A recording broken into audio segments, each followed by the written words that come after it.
Jehovah said. The bridge shall be my place, your throne, Osiris, shall be my throne.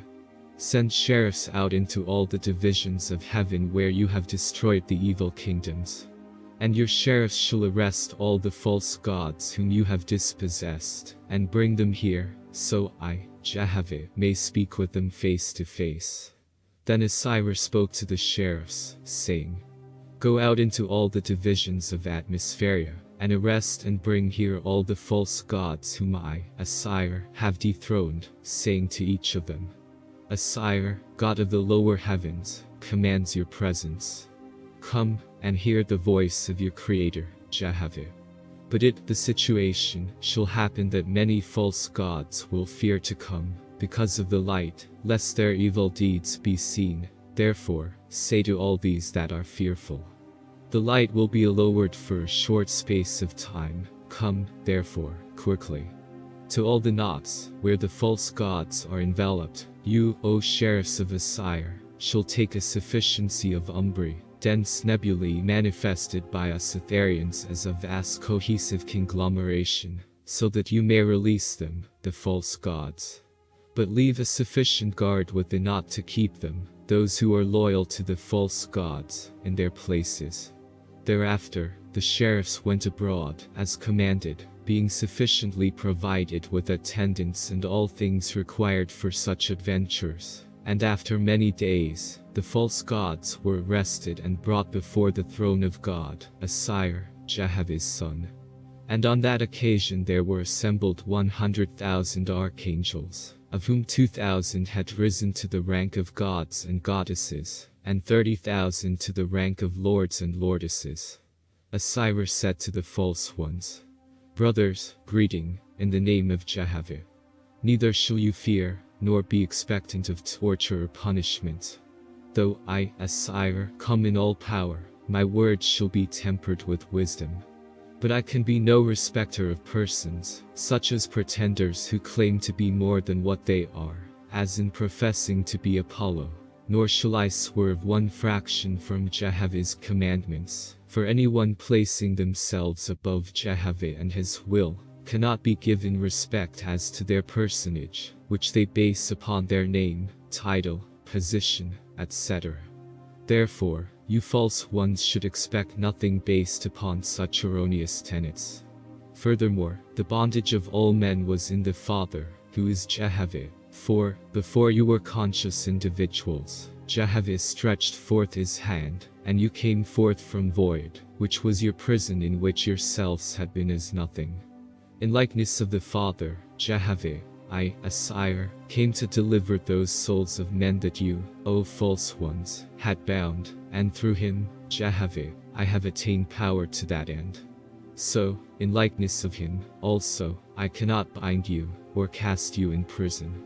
No, indeed, my sheriffs have just delivered you from bondage, and I am now holding you free from the knots.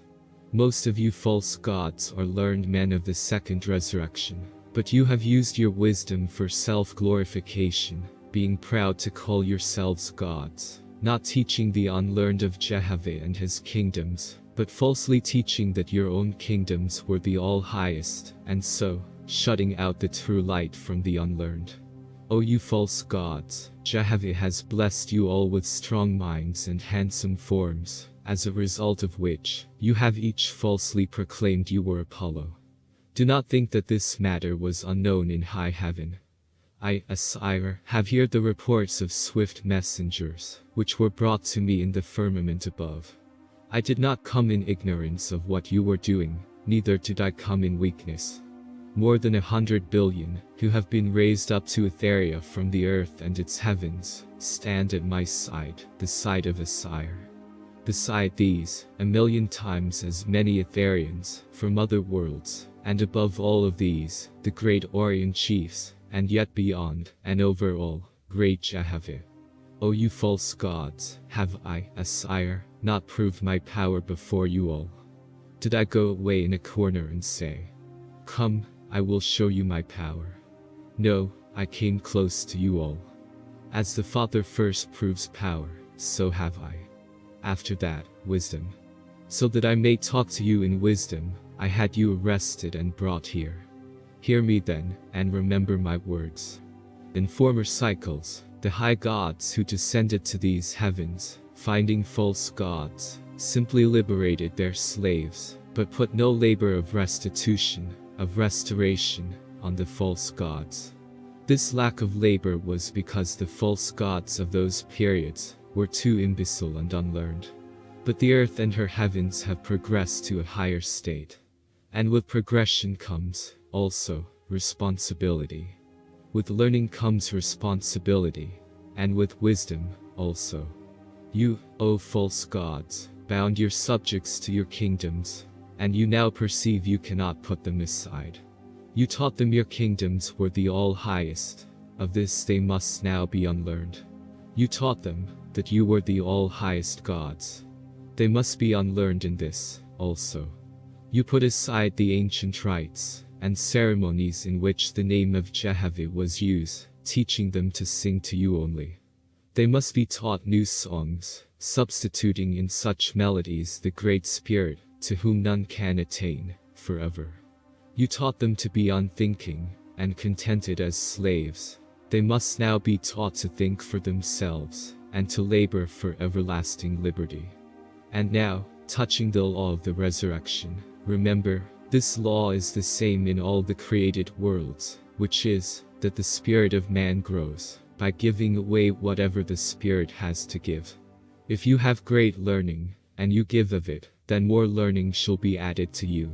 If you have goodness of heart, and gentle words, then, by giving this away, more shall be added to you.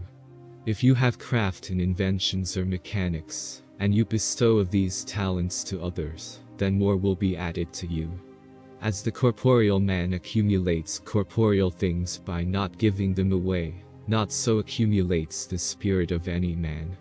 For he who locks up the light of the Father that is in him, cannot obtain more light. He who locks up goodness of heart, cannot obtain strength of spirit. And without strength of spirit, no man can attain to the third resurrection. But, so that men may learn to obtain strength of spirit, the second resurrection has been established in atmospheria belonging to all the habitable corporeal worlds. The chief delight of man shall be, therefore, to find some way, to impart his spiritual talents and strength, and to the greatest possible number of people. Do not think that preaching to the ignorant is sufficient, but you shall take hold with your own hands, and show them how to accomplish. Yet labor alone is not sufficient, for some are so created, that you cannot inspire them without rites and ceremonies and music. Nor shall a man, after having taught and raised up a few, say, "Behold, what a good work I have done." But as long as he finds a man or woman or child, who lacks in anything, he shall feel to say, "Alas, what I have done is as nothing in the resurrection of my fellows." For the rule holds for all men alike, to desire exaltation, everlasting liberty, and unlimited power. And unless you are prepared to give these to others, then you cannot attain them yourselves. Neither is it possible for man to turn away from responsibility. To whom the Father has given, from him the Father requires. You have had your kingdoms. Yes, and boasted of them. Your boasts have ascended to Etheria. Will you go there and be asked, "Where is your kingdom?" Shall it be said you shirked from the care of those the Father gave into your keeping? Consider now, O brothers, O you who are false gods. When the conscience of man burns inward, there is still darkness slumbering in his soul. The Etherian lights will burn him. He whose conscience no longer burns inward, becomes himself a brilliant flame of light. Through him Jehovah speaks. Osiris ceased, and now a brilliant light descended about the throne, and presently Jehovah spoke through Osiris, saying, "Times and half times I, Jehovah, have given to my corporeal worlds and their heavens. In a time I have made a full resurrection to those who aspire to my heavens above. Nor do I go away from any place I created, saying, 'Go alone for a season.' But in a time I manifest a new light, for such, also, are my creations. Do not think, that I have given seasons to corporeal worlds only. I gave seasons to Atmospheria, also. Is a summer on the earth not half a time, yes, half a year of relative heat? And the winter half a time, yes, half a year of relative cold? And the two, one full time, yes, a year, a cycle, of heat and cold. So also I, Jehovah, created for Atmospheria a time of 400 years, and a half time of 200 years. And in 7 times and 1/2 time I created 1 danha, for a danha on average, is 3,000 years. For thousands of years I, Jehovah, sent my gods to teach these things, so that my angels could know the times of my resurrections. Does a farmer not have knowledge of the resurrection of spring, when I cover the earth over with new growing things, which I raise up out of the earth? How much more knowledge should my angels have of my spring times, in Atmospheria, when my archangels come to gather in my harvests of emancipated souls? I, Jehovah, commanded my Etherian hosts, saying, "Go to the lower heaven, and teach them therein there is no such thing as individual resurrection." And they came proclaiming my word, showing all people, that any number of individuals were as nothing unless united, which is the salvation I provided to all my worlds. For I, Jehovah, created progress to be in compact, nor did I give to any person individual salvation or resurrection. So that men could learn the advantage of compact, I caused mortals to have corporeal languages, and to live in cities. So that you in Atmospheria could learn the all-perfection of being one with one another, I gave you the second resurrection, teaching you, through my gods and lords, to abnegate self-aspiration, for self-aspiration is at the expense of others, but commanding you to learn to assimilate with one another. And I, Jehovah, gave rites and ceremonies, among which was the oath of service to me and my kingdoms, and to none other, in which many bound themselves, which was, and is, the beginning of liberty. Touching this matter, I created types of rites and ceremonies on earth, and in the lower heavens, so that even the unlearned might understand me and my works. And for to him who begets children I, Jehovah, gave bondage, to them, the children, and to him, the begetter, conjointly, together. But this subjugation is a bondage, that does not circumvent, which is to say, bypass, liberty in time to come, for they, as a cooperating family, can ascend to heaven, and progress conjointly, together, better than alone. But some, in such family units, gave themselves up to love earthly things, such as houses, money and kingdoms, which things have no resurrection. Therefore, such bondage holds the person after death to the thing he loved. Similarly, many have set up kingdoms in the lower heavens, binding themselves to things that have no higher resurrection, which things belong on the plateau of Atmospheria where I, Jehovah, created them. But to them who have bound themselves to their fellow, saying, "I am the salvation," what can such a situation be compared to? It is like a young man saying to a maiden, "Come, I will be your husband." And she goes to him in confidence. Here, then, is bondage, and she holds him as the way of her salvation. Neither can he alone annul that which has been united, nor yet can they together annul this. For, by their bondage, I, Jehovah, am also a party to the contract. In like manner, they who assume kingdoms, professing to be gods of salvation, and thus enticing my innocent ones, the innocent ones of Jehovah, to themselves, the professors of salvation, become bound, not only to their subjects, but to the contract of deliverance to salvation. For so I, Jehovah, created them. The voice of Jehovah ceased, and Osiris said, "If a man weds a woman with an evil temper, his glory lies in not going away from her, but in teaching her to overcome her temper. Or, if her husband is evil, her glory lies not in going away from him, but in reforming him." Therefore, it, the fulfilling of contracts, is wise to accomplish whatever work Jehovah has put in your way, rather than to desert it for sake of personal comfort. Nevertheless, there is a limit to all things, except Jehovah, and yet with the wise there is power to accomplish much that seems impossible at first. Hear, then, my judgment, the judgment of a sire, upon you, you self-appointed gods, which is that you, who are self-appointed gods, shall again assume kingdoms, and everyone shall have all the subjects he had before.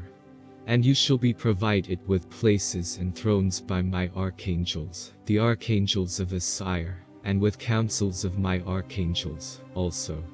And I, a sire, will give each and every one of you an assistant god, who shall sit at your right hand for 4 years, the time of this dawn, teaching how and what to teach. My hosts, the hosts of a sire, will now conduct you, who are self-appointed gods, to the places prepared for you, around which are erected walls of an eye. And when you are safely seated on your thrones, your former subjects shall be brought before you in groups, and adjudged, awarded to the labor, and to the schools, and to other places that are suited to them, according to their strength and talents. And I, a sire, pronounce it, the situation, upon you, who have appointed yourselves as gods, that you shall deliver your respective subjects sufficiently for the third resurrection. And according to your zeal and faithfulness, my hosts, the hosts of a sire, will labor with you, to the end that Jehovah may be glorified in your harvests for the emancipated worlds. Attend, therefore, to give the sign, in Jehovah's name, and prepare to receive ordination from my hands, the hands of a sire, by the power and wisdom of the Great Spirit, Jehovah. The sheriffs showed them, the self-appointed gods, how to make the sign, and how to stand before the throne, and then a sire said, by your wisdom, and love, and power, O Jehovah, which rest in me, a sire, I anoint these former false gods, your gods, for your service, and for the exaltation of your kingdoms, forever. Amen, let it be so. The light was now becoming so brilliant that many of the newly made gods quailed before it. But the marshals conducted them, the newly made gods, and they passed before the throne of a sire, where they were crowned and arrayed as gods of the second resurrection, after which they were again conducted before the council, and saluted on the sign, and then, to martial warlike music, they were taken to the kingdoms prepared for them.